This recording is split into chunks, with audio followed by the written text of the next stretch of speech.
Bom, pessoal, então nós vamos dar início ao nosso estudo. E para isso nós vamos fazer uma oração. Eu peço a atenção de vocês, vamos inclinar nossas frontes e iniciar uma oração. Oremos. Bendito Deus, somos gratos a Ti por Tua imensa misericórdia, porque temos a oportunidade agora de podermos estudar Tua palavra e pedimos a iluminação do céu para a compreensão profunda do Teu Evangelho. Agradecemos por este privilégio e especialmente porque hoje é o Teu santo dia. Louvado seja o Teu nome por todas as bênçãos, em nome do Senhor Jesus. Amém.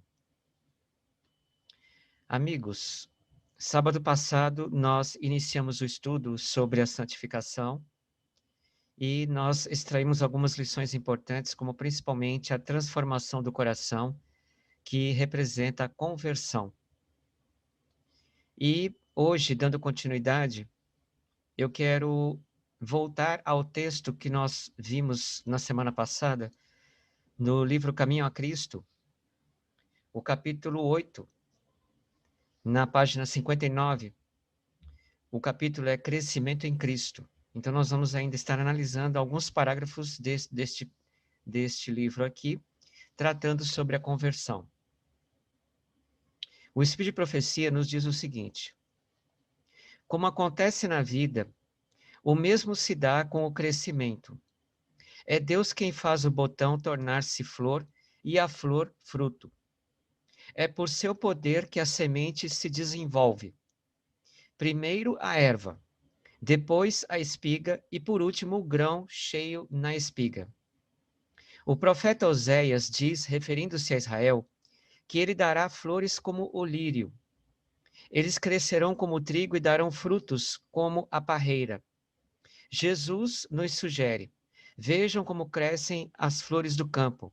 As plantas e flores não crescem pelo seu próprio cuidado, ansiedade ou esforço, mas por receberem aquilo que Deus forneceu para lhes dar vida.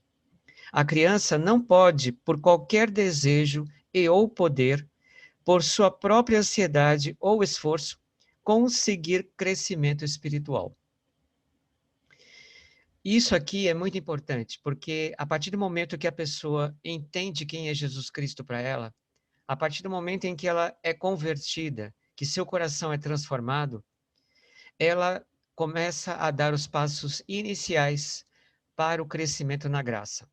Este crescimento na graça é nada mais, nada menos do que os passos mais profundos de se entender sobre a sua inteira dependência de Deus. E essa inteira dependência de Deus, ela é cada vez mais profunda. Além de nós termos já compreendido que a nossa salvação depende inteiramente de Cristo e de todo o sacrifício que ele fez por nós, em sua vida perfeita de obediência e a sua morte na cruz, começamos então a entender que a nossa vida sendo transformada por sabermos destas coisas, nós dependemos mais do que nunca de Deus. Assim como o crescimento espiritual é comparado às flores ou às plantas, ou mesmo ao trigo que cai e que é brotado no fundo da terra, da mesma forma, estas coisas dependem inteiramente de um poder fora delas, como, por exemplo, a luz do sol, o ar e a chuva. Também nós, em nosso crescimento espiritual, dependemos inteiramente de Deus. E aqui ela diz o seguinte: a planta e a criança crescem recebendo do seu ambiente aquilo que lhes serve à vida: ar, luz do sol e alimento. O que esses dons da natureza são para o animal e a planta, é Cristo para os que nele confiam. Luz perpétua, sol e escudo, será para Israel como orvalho, descerá como a chuva sobre a erva colhida. Ele é a água viva, o pão de Deus, que desce do céu e dá vida ao mundo.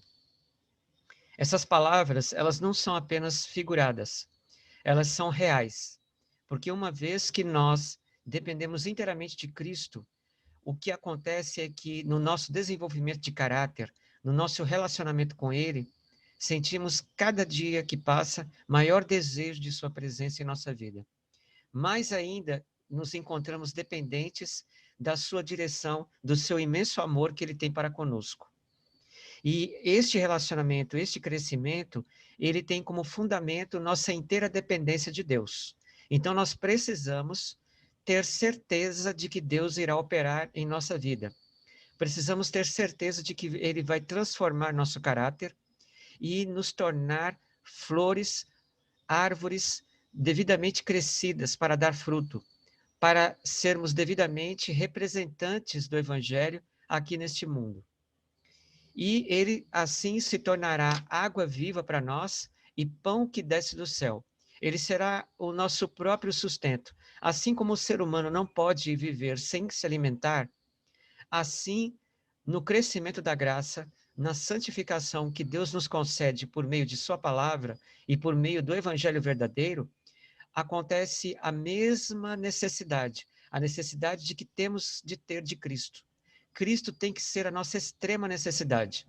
Nós precisamos de Jesus o tempo todo de nossa vida, em todos os momentos, em todos os segundos de nossa vida. Jesus, ele é muito mais do que uma religião professa, do que uma formalidade institucional de uma religião. Jesus é uma vida nova para nós. Então, nós precisamos ter esta compreensão, esta verdadeira relação com Deus. É neste sentido que nós começamos a entender o seu grande amor que ele tem para conosco. E ela diz o seguinte aqui: no dom incomparável de seu Filho, Deus envolveu o mundo todo num ambiente de graça, tão real como o ar que circula ao redor do globo. Todos os que respirarem essa atmosfera irão viver e crescer até a estatura completa de homens e mulheres em Cristo Jesus. Isso aqui é muito importante. Por quê? Porque qual é o esforço que você realiza para respirar? Você praticamente não realiza esforço para respirar. Você respira naturalmente. Existem dois princípios no organismo humano. Existe o princípio simpático e o princípio parasimpático.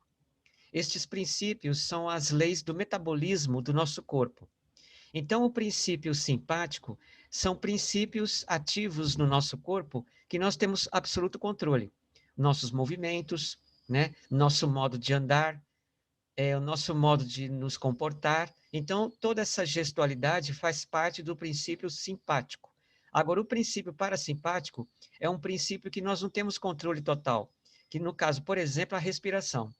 Então, como ela diz aqui, assim como no dom incomparável de Cristo em revelar seu amor para conosco e que envolve todo o planeta Terra, porque Cristo morreu por toda a humanidade, assim também todo o ar que reveste o nosso planeta, ou seja, a atmosfera, nós deveremos respirar este ar.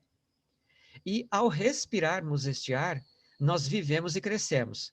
Então, o nosso controle sobre respirarmos ou não, a nossa preocupação de termos que respirar um pouco mais ou um pouco menos, no nosso organismo, praticamente isso não existe. Nós podemos parar de respirar. Agora, o que nós não podemos é tentar respirar como se nós pudéssemos controlar nossa respiração 24 horas por dia. Isso não acontece. Por quê? Porque nós temos o princípio chamado parasimpático, que faz parte do nosso metabolismo. Então, a nossa respiração para com o ar ao nosso redor é extremamente necessário para vivermos. Isso quer dizer que no nosso relacionamento com Deus, será um relacionamento tão natural que Deus, ele operará em nós, mesmo que esteja fora do nosso controle. Nós não vamos controlar a mão de Deus em moldar o nosso caráter, em nos transformar, em nos dar força contra o poder do pecado, em nos fazer crescer espiritualmente dia a dia.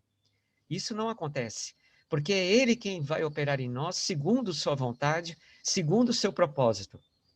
Nós temos que apenas acreditar neste propósito.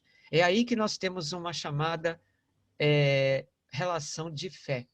É aí que nós começamos a entender o que representa a fé na nossa vida. Então, da mesma forma que podemos respirar naturalmente, gratuitamente, da mesma forma, Deus opera em nós a transformação de nosso caráter, de uma forma gratuita, sem que nós nos preocupemos com este relacionamento, porque nós não temos controle disso. É algo absolutamente natural. O cristão, quando ele se converte, ele naturalmente tem interesse maior pela verdade. Naturalmente, ele tem o desejo de orar. Naturalmente, ele tem o desejo de ir para a igreja. Naturalmente, ele quer se relacionar com Deus. Isso é uma coisa tão natural que começa a se fazer sentido para a vida dele. Não é uma coisa mecanizada ou planejada. Amanhã eu vou para a igreja, amanhã eu vou fazer certa coisa. Não. Isso acontece, isso flui naturalmente como você respira. Do mesmo modo como você respira. Então, é assim que se procede a verdadeira santificação. O poder que opera na nossa vida, na transformação de nosso caráter. Ela continua dizendo assim: como a flor se volta para o sol, para que seus brilhantes raios a ajudem a desenvolver beleza e simetria, assim devemos volver-nos para o sol da justiça, a fim de que a luz do céu incida sobre nós e nosso caráter seja desenvolvido à semelhança de Cristo. Por exemplo, existe a flor chamada girassol. O girassol, ele naturalmente segue a rota do sol. Quando o sol nasce e quando o sol se põe.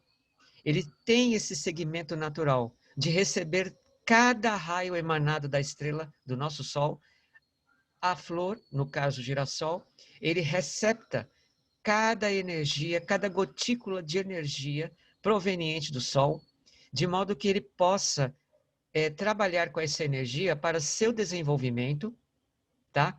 E também para a sua maturação. Então, da mesma forma, o sol da justiça de Cristo, que é o Evangelho, proveniente da Bíblia Sagrada, que é o conhecimento da verdade, dessa mensagem que nós temos hoje, quando nós nos direcionamos a esta verdade, quando nós nos voltamos a buscar este conhecimento, o nosso crescimento espiritual passa a ter o mesmo desenvolvimento como de uma flor. E isso também é natural, tá? É um processo longo, gradual, mas totalmente natural. Jesus ensina essa mesma lição quando disse: continue unidos comigo, e eu continuarei unido com vocês, pois só podem dar fruto se ficarem unidos comigo. Assim como o galho só dá uvas quando está unido com a planta, porque sem mim nada podeis fazer, nada vocês podem realizar, você é tão dependente de Cristo para viver uma vida santa, como o ramo depende do tronco para crescer e dar frutos. Entenda que o crescimento espiritual está relacionado com o conhecimento espiritual. É uma coisa que se interliga, se interrelaciona. E este crescimento espiritual, ele é exatamente o quê? Ele é só o amadurecimento de anos que temos de fé no Evangelho, na Bíblia? Não, não é apenas um amadurecimento de anos, mas é mais do que isso. É as vitórias que nós vamos tendo sobre o nosso próprio caráter defeituoso. Cada dia nós vamos tendo vitórias especiais sobre o nosso próprio caráter defeituoso. As lutas que nós vamos empreendendo com Deus. Só que você só pode obter vitórias sobre essas lutas se a cada dia você reconhecer de que você realmente depende mais ainda de Deus. Caso contrário, você não vai obter essa vitória. Caso contrário, a sua relação com Deus não será natural como a de uma planta que se desenvolve, como de uma árvore que cresce e que produz frutos. Aqui no livro Santificação, logo no primeiro capítulo deste livro, que também é um livro muito interessante que vocês podem ler, vocês podem estudar, na página 7, no primeiro capítulo, diz o seguinte: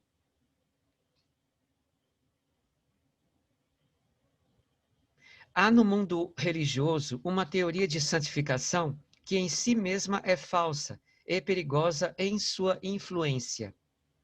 Em muitos casos, aqueles que professam santificação não possuem a genuína. Sua santificação consiste em um culto por palavras e em teoria. Aqueles que estão realmente buscando o perfeito caráter cristão jamais condescenderão com o pensamento de que estão sem pecado. Então, existe um pensamento errado acerca de santificação que muitos já adotaram, imaginando-se de que estão realmente vencendo os seus pecados. Um pensamento de que você nunca mais vai pecar, porque você hoje é uma pessoa convertida. Esse tipo de pensamento é a falsa santificação, um falso conceito acerca da santificação, do crescimento real. E aí o que acontece? A pessoa ela apenas professa por palavras que acredita na verdade, ela apenas professa por palavras de que é convertida, mas o coração ainda não é convertido. Por quê? Porque ela não sente a inteira necessidade e dependência de Deus. Ela apenas professa uma religião por palavras e por teorias, porque ela se acha satisfeita com a sua situação espiritual. Ela se exalta no seu íntimo sem perceber. Então, há um risco de sermos assim também. Precisamos notar a nossa inteira dependência de Deus. Ela diz o seguinte: aqueles que estão realmente buscando o perfeito caráter cristão jamais condescenderão com o pensamento de que estão sem pecado. Então, nós nunca imaginaremos de que estamos sem pecado. Lembre-se do gráfico que eu fiz para vocês, que nós nos achamos abaixo de zero, nossa situação de pecado é grave e nós dependemos inteiramente da justiça de Cristo para sermos salvos. Isso quer dizer que a justiça de Cristo, que nos deu a salvação, a perfeição que nela se emana está apenas nela. Em nós não existe perfeição. Há uma necessidade muito grande de nós sermos transformados, de sermos convertidos pelo poder do Espírito Santo, de modo que nosso caráter seja corrigido, seja santificado pelo poder da sua graça. E esta relação de santidade e crescimento acontece quando nós reconhecemos a nossa pecaminosidade, a nossa inteira necessidade de Jesus. Quando isso acontece, nós começamos a desejar em viver, em obedecer à voz de Deus, em obedecer aos mandamentos de Deus. Será um prazer para nós obedecermos cada mandamento de Deus.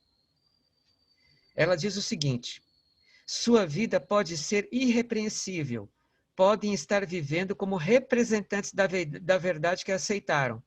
Porém, quanto mais consagram a mente para se demorar no caráter de Cristo e mais se aproximam de sua divina imagem, tanto mais claramente discernirão sua imaculada perfeição, quer dizer, a imaculada perfeição de Jesus, e mais profundamente sentirão os seus próprios defeitos de caráter.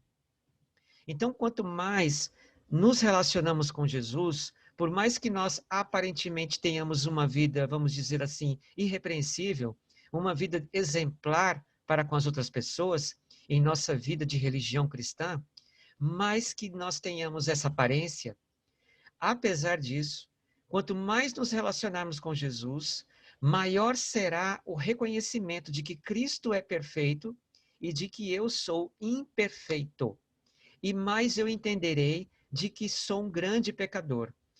Este tipo de visão é o crescimento na graça, é o crescimento na santificação, é o verdadeiro crescimento que o cristão deve alcançar, deve ter na sua vida com Jesus.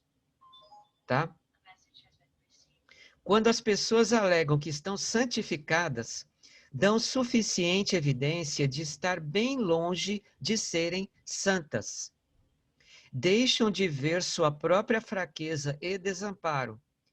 Olham para si mesmas como refletindo a imagem de Cristo, porque não têm verdadeiro conhecimento de Cristo.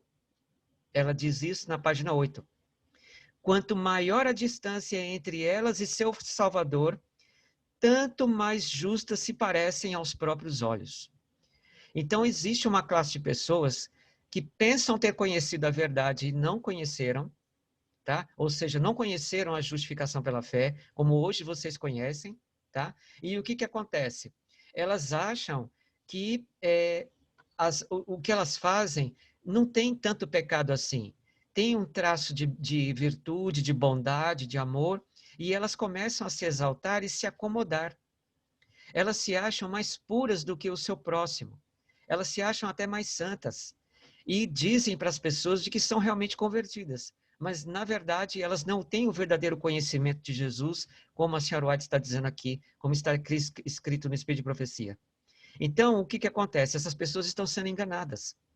Por isso que hoje há uma necessidade de uma verdadeira conversão na nossa vida. Tá? E essa conversão ela é proveniente unicamente do Evangelho. A nossa igreja, ela possui este tesouro valioso guardado e nós precisamos mastigar esse tesouro, tá? É a única igreja que possui este conhecimento.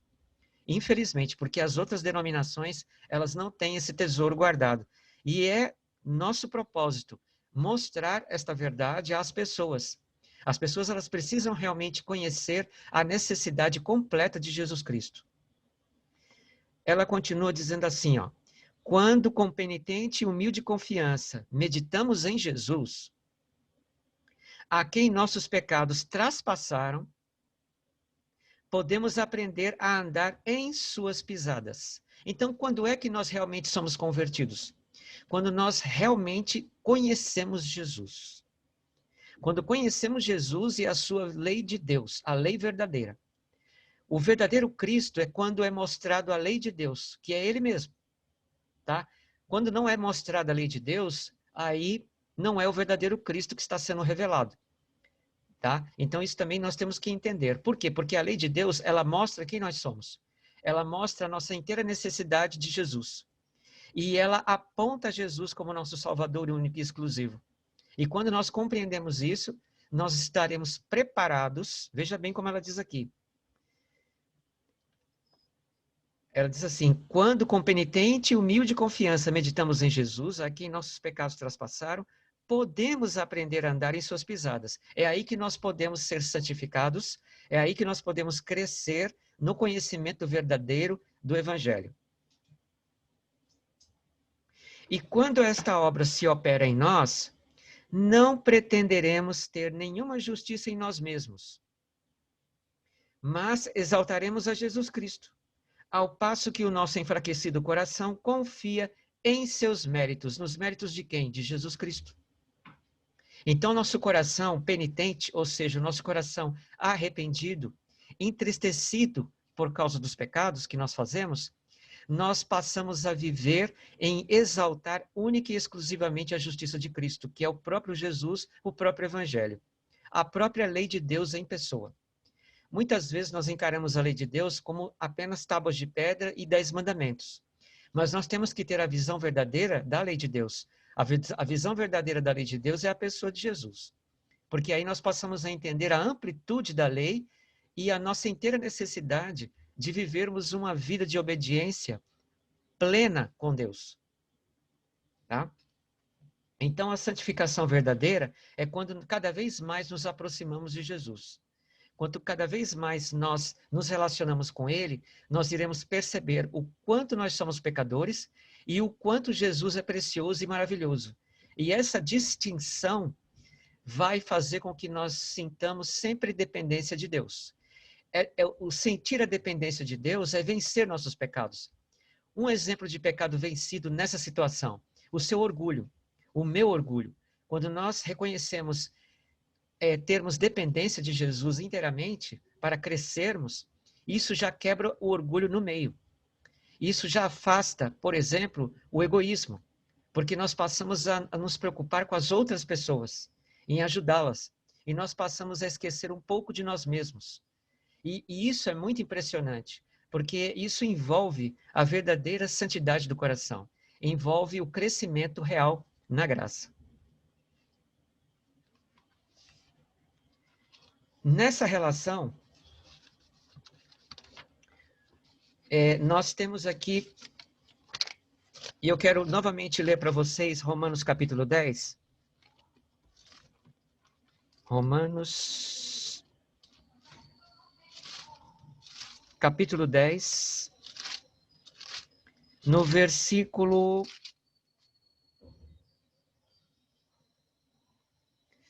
no versículo 17, diz assim: de sorte que a fé é pelo ouvir, e o ouvir a palavra de Deus. Vamos tentar entender mais a fundo esse texto aqui.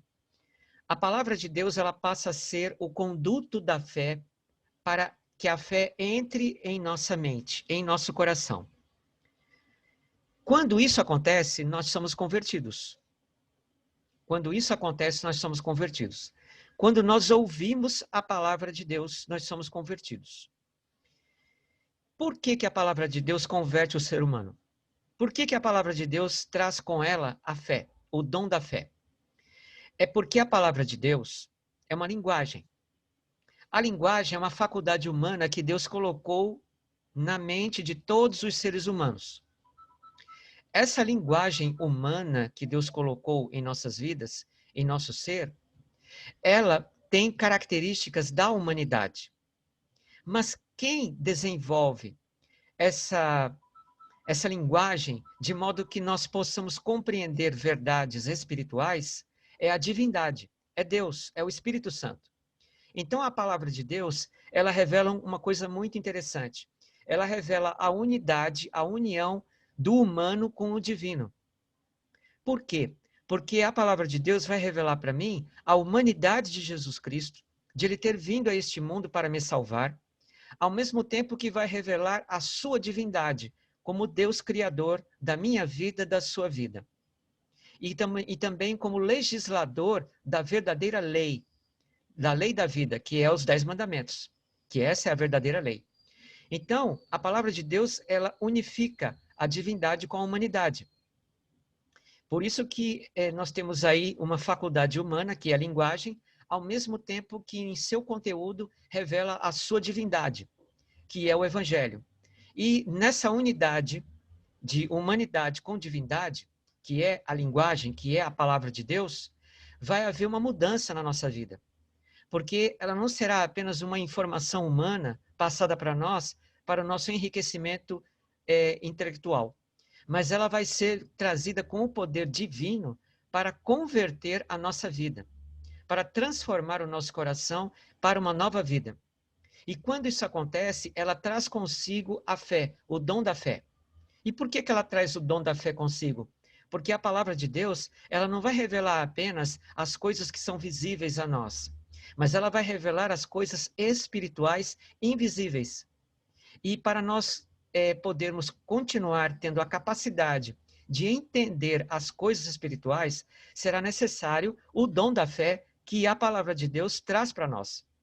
Então, quando a fé é brotada no nosso coração, ou ela é plantada no nosso coração por meio da palavra de Deus, nós passamos a entender a espiritualidade do Evangelho, da Bíblia Sagrada, a entender os mistérios das grandes verdades ocultas, ao mesmo tempo que passamos a entender a história da Bíblia, que são histórias legitimamente comprovadas, documentadas, comprovadas cientificamente desde a origem do mundo.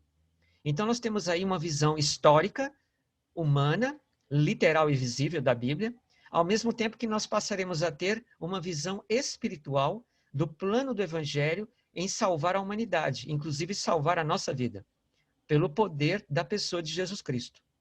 Então, é nesse sentido que nós passamos, pelo poder da palavra de Deus, a exercer a fé. A fé é um dom de Deus e este dom, somente o ser humano tem essa faculdade de exercitar a fé.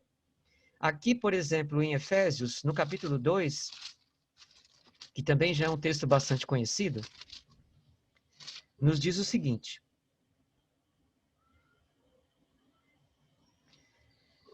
o apóstolo Paulo, desde o versículo 1 de Efésios 2, ele mostra o nosso estado natural de pecado quando nós vivíamos em ofensas e pecados, nós estávamos mortos espiritualmente. Depois ele mostra nos versículos posteriores, versículos 3 em diante, ele mostra que nós andávamos no desejo da nossa carne. Nós éramos naturalmente desobedientes a Deus. E no versículo 4 e 5, ele revela o Evangelho, a salvação que nos foi dada como um presente de Deus, ou seja, o conhecimento da verdade. Quando isso acontece, no verso 6 ele diz o seguinte: e nos ressuscitou juntamente com ele, com Jesus Cristo, e nos fez assentar nos lugares celestiais em Cristo Jesus. Por que ele diz isso? Porque ele está dizendo que Cristo morreu pelos mortos, ou seja, os mortos éramos nós mesmos, mortos em ofensas e pecados. Cristo morreu por nós, né? E ele, ao morrer por nós, ele foi ressuscitado e vivificado. E nós, com ele, também fomos vivificados e ressuscitados para uma nova vida espiritual. Essa vida espiritual é a nossa conversão. E ele diz o seguinte, no verso 7, para mostrar nos séculos vindouros as abundantes riquezas da sua graça pela sua benignidade para conosco em Cristo Jesus. O que seriam essas abundantes riquezas de sua graça para que seriam reveladas para nós? Uma delas é a certeza de estarmos salvos pela graça. Ou seja, como diz aqui no verso 6, de estarmos assentados nos lugares celestiais, ou seja, nós já temos uma vaga garantida no céu por causa da justiça de Cristo. Porque ele nos deu pelo evangelho, pela salvação que ele colocou-se em morrer em nosso lugar. Então, quando isso acontece, nós passamos a entender as abundantes riquezas de sua graça que nos são manifestadas. E elas continuarão sendo manifestadas constantemente em toda a nossa vida. Tá? E aí envolve tudo, envolve a nossa saúde, o nosso bem-estar, envolve nossas vitórias contra os nossos pecados, envolve a nossa capacidade melhor de amar o nosso próximo, envolve a nossa melhor capacidade de orar, de cantar para Deus, de ir para a igreja com fé, de participar das atividades da igreja, de participar das atividades da obra de Deus, da obra missionária. Ou seja, há uma infinidade de coisas que passamos a exercitar e fazer isso com prazer e com amor. Isso aqui envolve as riquezas, todas as riquezas abundantes, e mais ainda a garantia da salvação. E no verso 8 ele diz o seguinte, porque pela graça sois salvos, por meio da fé. Então a fé é apenas um meio pelo qual nós podemos ser salvos. Por que é um meio? Nós vamos ver agora um pouco mais adiante, em mais detalhes acerca da fé, sobre este meio aí, tá? E ele diz assim, e isto não vem de vós, é dom de Deus. Ora, o que significa? Significa que nós não nascemos com fé. Quando nossos pais nos geraram, quando nós nascemos, quando nós éramos bebezinhos, nós não tínhamos fé. A fé, ela nos foi dada quando nós conhecemos a verdade. Quando nós conhecemos a verdade, a fé ela é brotada em nosso coração e nós somos devidamente transformados pelo poder do Evangelho. Tá? Então, além de nós sermos menos do que nada, nós nem fé tínhamos. Nós somos inteiramente tão pecadores que nós não temos absolutamente nada. Nada para que seja contribuído para o bem. É sempre para o mal. Então, nós precisamos urgentemente dessa salvação. Precisamos urgentemente da salvação em Jesus e sermos urgentemente convertidos. E isso acontece pelo poder de Deus em nossa vida. Aí no verso 9 ele diz o seguinte, não vem das obras, para que ninguém se glorie. Ou seja, a conversão, ela não depende do seu esforço. A conversão ela ocorre naturalmente. Agora, o que acontece é que você necessita abraçar a verdade. Então é assim, a verdade é apresentada para você, você fica muito impressionado com a verdade, porque a verdade ela é desconhecida, ela é um mistério, né? Então ela impressiona realmente o coração que nunca ouviu falar. Então quando a verdade impressiona, o que acontece? A pessoa ela se enche de amor, de interesse, e neste estado que ela se acha, ela prontamente aceita a verdade.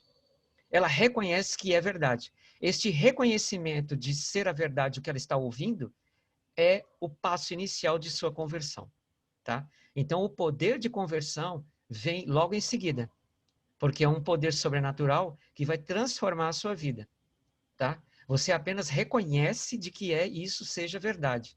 Este reconhecimento é um impulso natural seu, da sua inteligência. Agora, a conversão, ela é proveniente de Deus. É Ele que converte a sua vida, é Ele que transforma os seus gostos. Os seus interesses agora não são mais as coisas do mundo. Seus interesses agora são as coisas celestiais. é o estudo da palavra, a busca plena a Deus. Esse interesse, ele cresce enormemente na sua vida, quando você se converte, tá? Por isso que ele fala que não vem das obras, para que ninguém se glorie. Por quê? Porque somos feitura sua, criados em Cristo Jesus, para as boas obras, as quais Deus preparou para que andássemos nelas.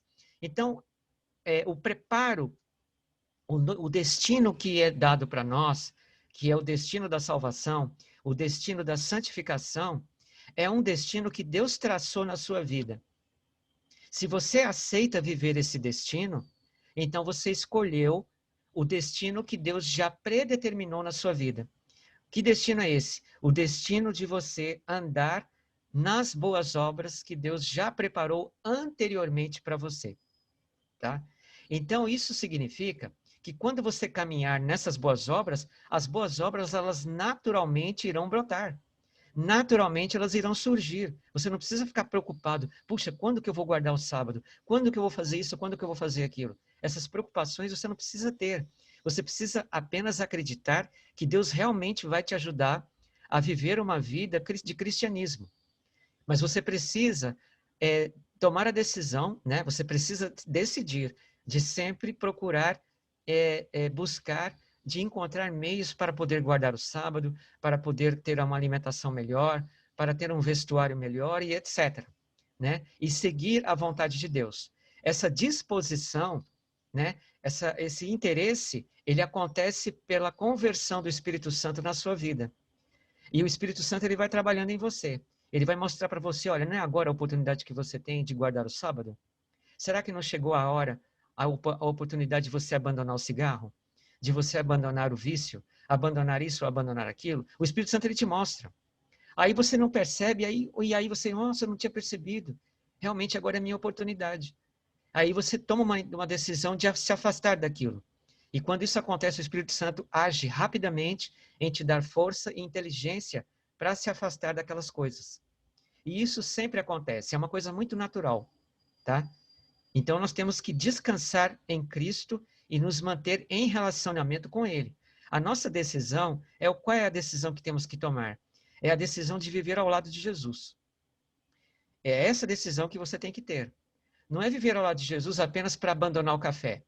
Não é a decisão de viver ao lado de Jesus apenas para deixar um determinado pecado. Não. Mas é uma decisão ao lado de Jesus para tudo. Você tem que entregar inteiramente a sua vida a Jesus. É essa decisão que você tem que ter, tá? E isso não tem que ser apenas hoje, tem que ser todos os dias. Todos os dias você tem que ter essa decisão de sempre se entregar a Jesus, sempre se entregar a Jesus. O resto, Deus, ele vai trabalhando na sua vida. Ele vai acrescentando justiça, misericórdia, ele vai acrescentando frutos, ele vai acrescentando as boas obras na sua vida, tá? Por isso que Deus preparou as boas obras antes que nós andássemos nelas. Então elas virão naturalmente na sua vida. Você precisa confiar nisso, tá? Isso aqui é uma promessa de Deus para você.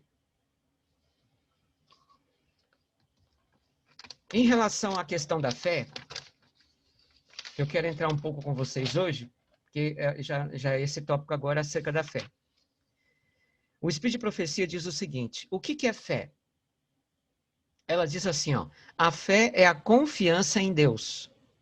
Ou seja, a crença de que Ele nos ama e conhece perfeitamente o que é para o nosso bem. Seria bom vocês anotarem isso. Isso está no livro Educação, página 253. Outro texto diz o seguinte: a fé é a mão pela qual a alma se apodera das ofertas divinas de graça e misericórdia. E isso está no livro Patriarcas e Profetas, na página 454. Então, a fé é a mão pela qual a alma se apodera das ofertas divinas de misericórdia, de graça e misericórdia. Então, é a mesma coisa que se alguém te desse um presente, naturalmente você estica a sua mão para pegar esse presente. É algo dado a você gratuitamente. A sua mão que pega o presente gratuitamente é apenas um meio pelo qual você toma posse. O que lhe é dado gratuitamente? A salvação. Qual é o meio que você utiliza para tomar posse da salvação? A sua fé, a sua certeza, tá? De que você está salvo em Cristo Jesus. A fé também é a mão que se apega ao auxílio infinito. É o meio pelo qual o coração renascido é levado a pulsar em uníssono com o coração de Cristo. Então, a nossa mão de fé, a nossa limitada mão de fé, consegue apegar-se ao auxílio do infinito. Isso significa que apenas este meio, que é a fé, apenas por meio deste meio, deste instrumento, dessa sua atitude de exercer fé, é que você consegue o que é impossível. Mesmo que aquilo que é impossível seja demorado de acontecer. Porque, veja, a eliminação do impossível, ou seja, a solução, ela acontece quando nós cremos em Deus, porque é Deus que opera com o poder infinito dele. Agora, quando isso vai acontecer, não importa. Não importa a demora, quanto tempo vai ser isso, mas que ele vai operar sobre o impossível, aquilo que para você é impossível vencer, você pode ter certeza que ele vai operar. Por isso que está escrito aqui que a nossa fé é a mão que se apega ao auxílio do infinito, tá? Agora a questão da condição pela qual alcançamos o perdão de nossos pecados. Ela diz o seguinte: a fé é a condição pela qual Deus julgou conveniente prometer perdão aos pecadores. A fé é a condição pela qual Deus julgou conveniente prometer perdão aos pecadores. Isso está na Review and Herald de 4 de novembro de 1890. Então, quando nós acreditamos, Deus ele utiliza esse dom de nós acreditarmos em revelar o seu amor para conosco. É um meio pelo qual ele utiliza isso, porque a fé ela dá capacidade de você enxergar o invisível, raciocinar as coisas invisíveis. Assim como nós temos inteligência para raciocinar aquilo que vemos e sentimos no dia a dia, no cotidiano de nossas vidas, a fé, ela te dá a capacidade para raciocinar aquilo que você não pode ver. Raciocinar coisas invisíveis.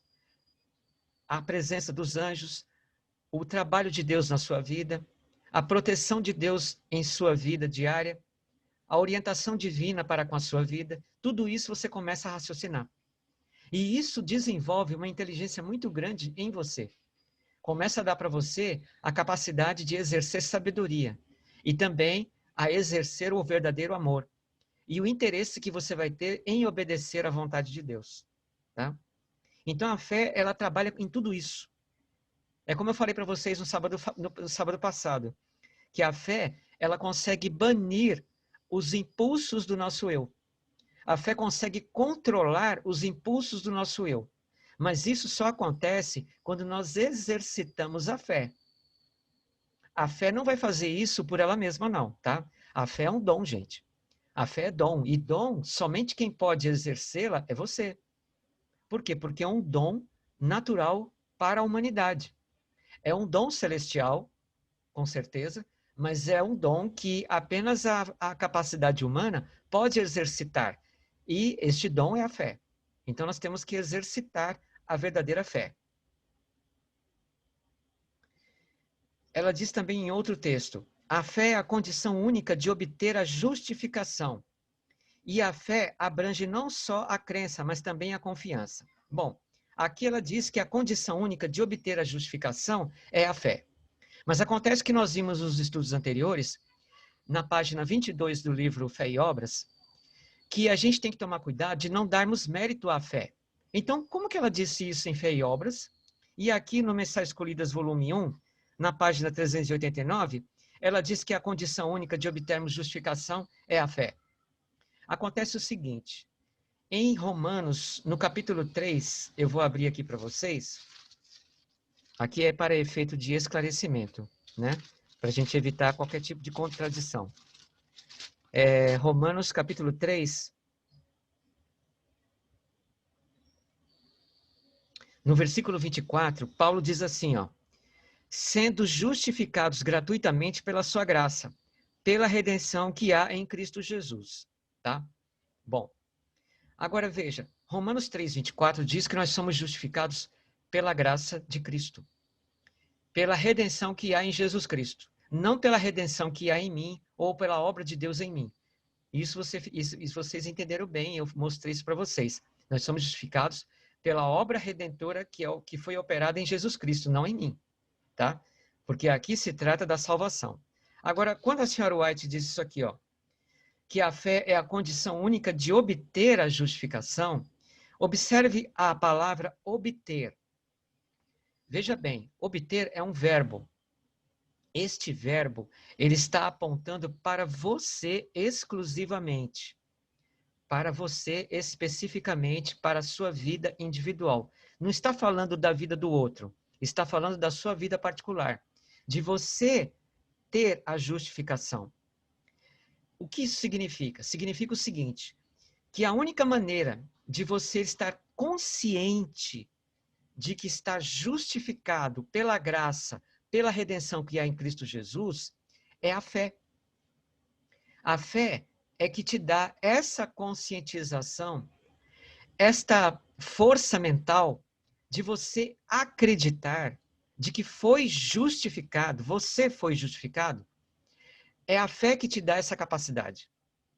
Se você não tiver fé, você não vai dar atenção a essa ideia de que foi justificado na pessoa de Jesus. Você só vai dar atenção a isso se a fé estiver em seu coração. Ou seja, se você acreditar, exercer a fé. Por isso que a fé é a condição única de se obter a justificação.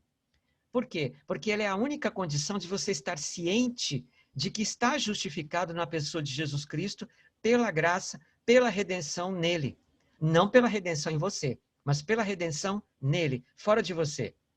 Então, a única coisa que te dá capacidade de estar ciente dessa verdade e você acreditar que essa verdade vai transformar a sua vida é a fé, é o dom da fé. Por isso que ela fala que é a condição única de obter a justificação. E a fé abrange não só a crença, mas também a confiança. Então, a fé, ela não se apega apenas no ato de crer, mas ela se estende à confiança em Deus. Então, o que isso significa? Significa que hoje você acredita plenamente de que Cristo viveu e morreu por sua causa. Veja que é você que obtém. Então, aí é uma salvação individual. Então, é você que tem que ter ciência, é você que tem que ter consciência de que Cristo justificou você diante de Deus. Você tem que ter essa consciência de que ele te deu a vida eterna na pessoa dele, na pessoa de Jesus, e que você toma posse dessa bênção pela fé. Ou seja, você tem a convicção de que acredita estar salvo pelo poder e a livre graça de Jesus. Quando você acredita nisso, você obtém essa justificação para si. Mas não porque Deus vai justificar você. Não, Deus ele já justificou você. Você vai tomar posse da justificação para você. Porque você vai tomar posse da salvação para você, tá? Então é uma mão que pega o presente, mas não é que é a mão que compra o presente, veja bem, não é a mão que compra o presente, é a mão que pega o presente, porque se a mão comprasse o presente, não seria presente.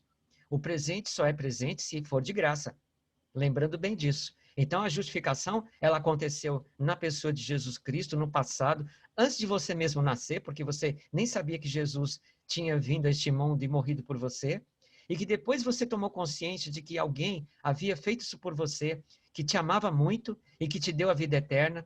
Você, depois que tomou consciência de que você era um grande pecador e que estava no caminho da condenação, e que agora ele te oferece a vida eterna, a salvação, aí sim você toma consciência disso, você toma posse disso para você individualmente. Você obtém essas coisas para você. Essa obtenção, essa tomada de posse, para você é a fé. A fé é isso, tá?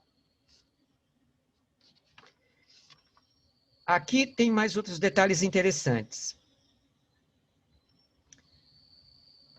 A fé liga-nos intimamente com o céu e traz-nos força para batalhar com os poderes das trevas. Gente, a fé, é o conduto pelo qual o poder de Deus pode manifestar-se no seu coração. É um canal, um conduto.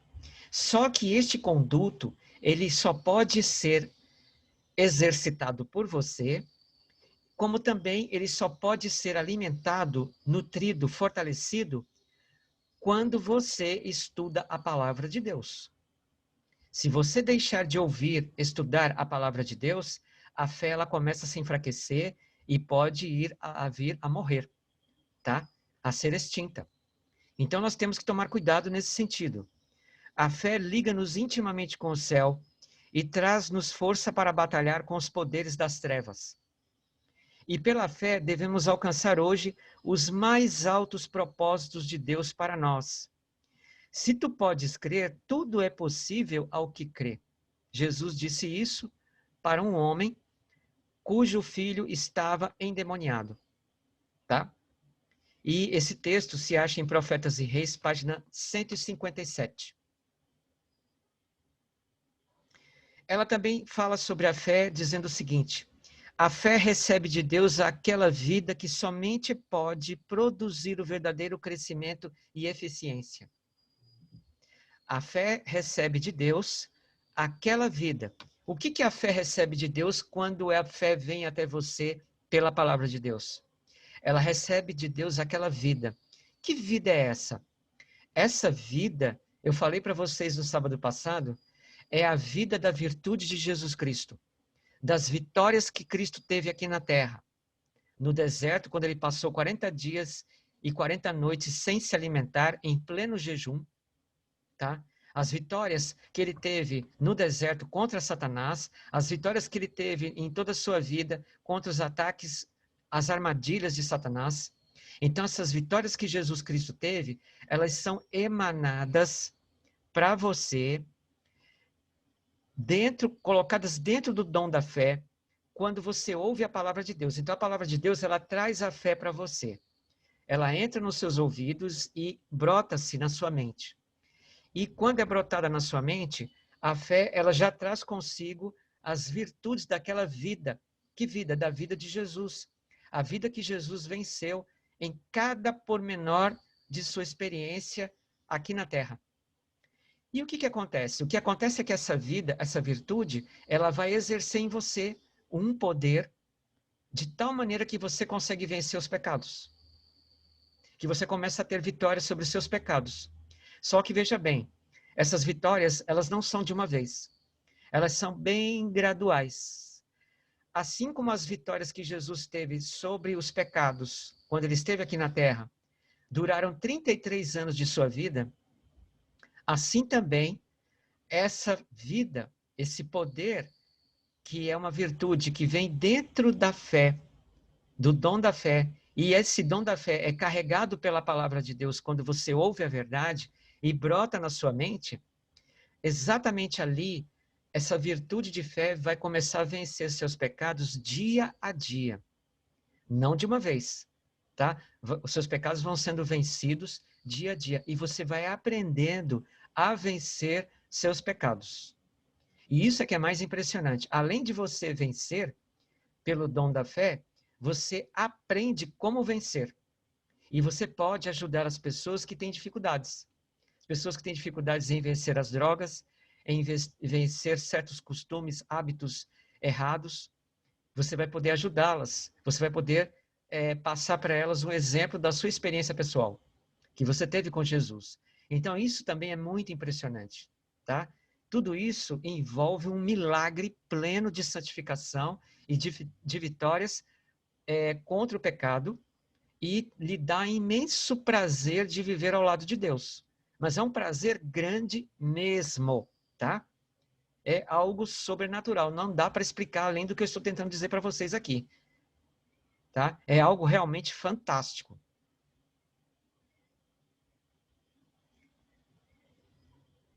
A fé recebe de Deus aquela vida que somente pode produzir o verdadeiro crescimento e eficiência. Isso está no livro Educação, página 253. Como obter a fé? Ela diz assim: a fé é dom de Deus, mas a faculdade de exercê-la é nossa, tá? Então, só você mesmo pode exercer essa fé. E exercer é acreditar. Agora, quando você acredita, depois em seguida deixa de acreditar, você está deixando de exercer a fé. Então, por exemplo, hoje você acredita.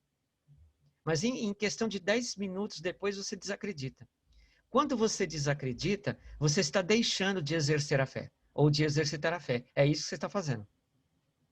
Tá? Então, é isso aí que você tem que observar. Quando que você está acreditando e quando você não está acreditando. Você tem que acreditar que Deus ele vai operar milagres na sua vida. Você tem que acreditar nisso. Porque Ele prometeu. Tá? Agora eu quero ler aqui uma última parte de um texto aqui para vocês. Ela diz assim, ó. A fé que nos habilita a receber os dons de Deus é em si mesma um dom, do qual certa medida é comunicada a todo ser humano. Ela cresce quando exercitada no apropriar-se da palavra de Deus. A fim de fortalecer a fé, devemos frequentemente trazê-la em contato com a palavra de Deus. Esse texto eu vou explicar a primeira parte que diz assim, ó. A fé que nos habilita a receber os dons de Deus é em si mesma um dom, do qual certa medida é comunicada a todo ser humano. Preste bem atenção nisso. A todo ser humano, Deus dá o dom da fé. A todo ser humano que ouve o evangelho, que conhece a verdade. Deus dá o dom da fé para essas pessoas, tá? Só que existe uma coisa maravilhosa aqui. Ele dá uma certa medida de fé para nós. Vocês querem saber qual é essa medida? Essa medida é essa aqui, ó. Ó. Qual é a medida que Deus nos dá no dom da fé? Porque a Bíblia diz que nós recebemos o dom da fé, certo? Tudo bem. Mas qual é a medida? A medida é essa aqui, ó. Bom, vou citar um exemplo aqui, né? Mateus capítulo 17.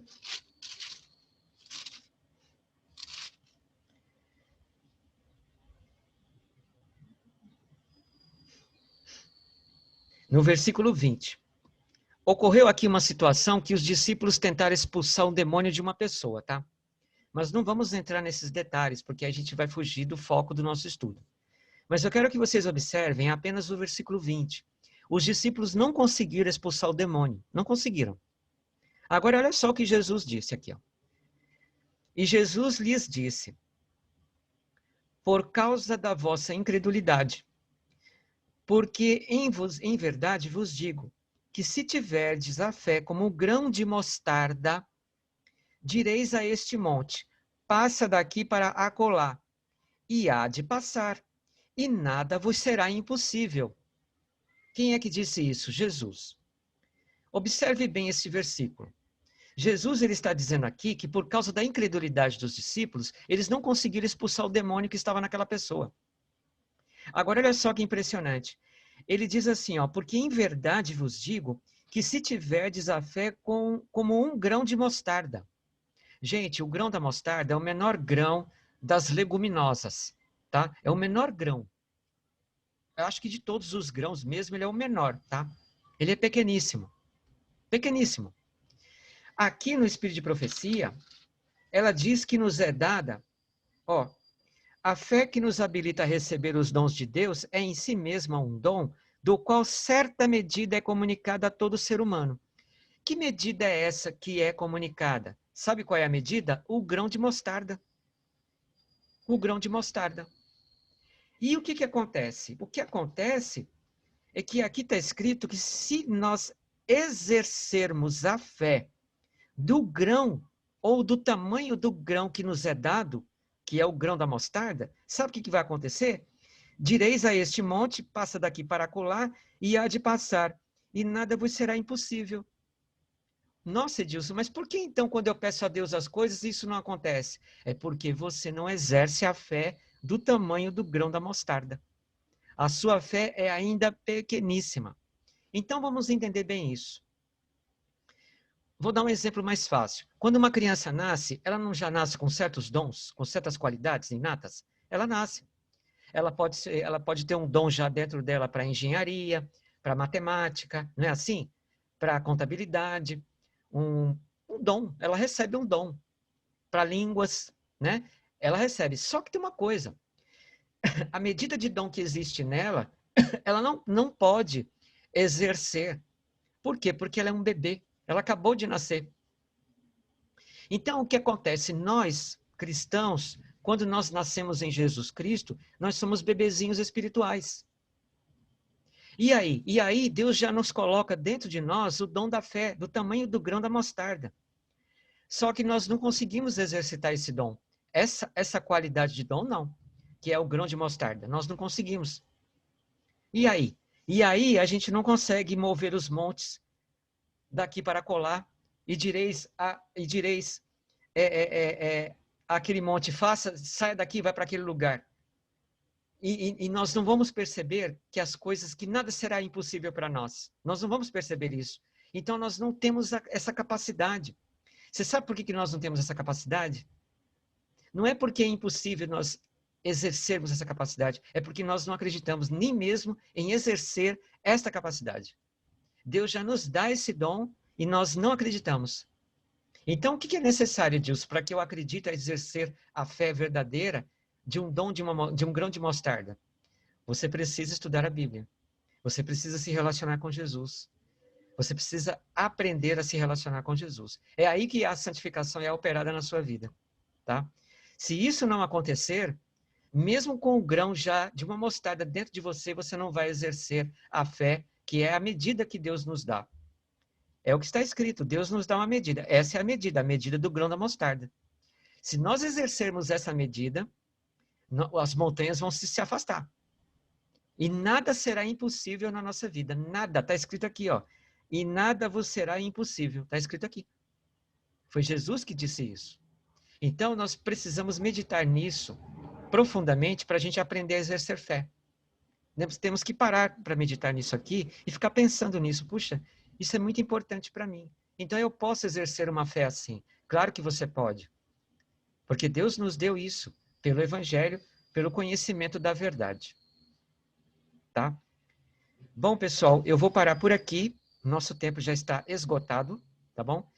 No próximo sábado nós vamos continuar um pouco mais sobre a fé e em seguida a gente vai entrar nos outros tópicos que seriam as boas obras e as lutas, os conflitos espirituais que ocorrem na vida cristã, no desenvolvimento do caráter por meio da santificação, tá bom? Deus abençoe todos vocês. Pessoal, vamos orar então para despedir nosso estudo aqui, tudo bem? Vamos orar. Obrigado, Davi. Maravilhoso Pai, agradecemos por este privilégio, por essa oportunidade da luz concedida para nós nesse estudo desta tarde. Pedimos a tua providência em abençoar as famílias que estão aqui, a todos estes alunos presentes. Abençoe ao Levi também com seu imenso trabalho em ajudar a tua obra. Ele tem sido uma mão ajudadora no progresso do teu evangelho. Agradecemos a ti por todas as bênçãos. Fique conosco no restante deste dia do teu santo sábado. Conceda-nos uma nova semana de vitórias e de paz. Em nome do Senhor Jesus Cristo. Amém. Obrigado, pessoal. Deus abençoe a todos vocês. Obrigado, Davi. Fica com Deus.